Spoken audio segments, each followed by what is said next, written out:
पुतळा आहे, कराड नगरपालिकेची जी कमान आहे ती मालकापूरमध्ये आता गेलेली आहे. म्हणजे अतिक्रमण झाले मालकापूरचं कराडमध्ये. आणि जे वैशिष्ट्य आहेत ती एकाच अधिकाऱ्याने एकाच डेव्हलपमेंट प्लॅन तयार करण्याला अधिकाऱ्याने केले. आता कराड शहराचा म्हणजे कराड शहराची जी कमान आपण जी निधी केली ती कराड शहराची कमान असेल, आमचा गांधीचा पुतळा असेल तो मालकापूरच्या हद्दीमध्ये दाखवण्यात आला.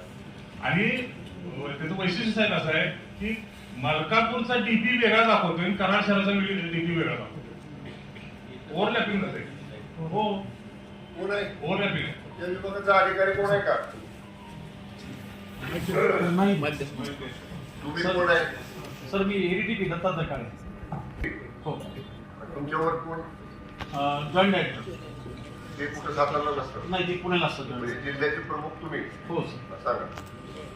सर ते नगरपालिकेतला अनुभव कमी आहे. माझ्या ग्रामीण भाग सगळा असल्यामुळं आणि ह्या 2-3 वर्षात पालकमंत्री म्हणून काही नगरपालिकेत कुठल्याच लक्ष घातलं नाही, त्यामुळे एबीटीपी काय असतं ना ते काय मला एवढं माहिती नाही म्हणून सांगितलं.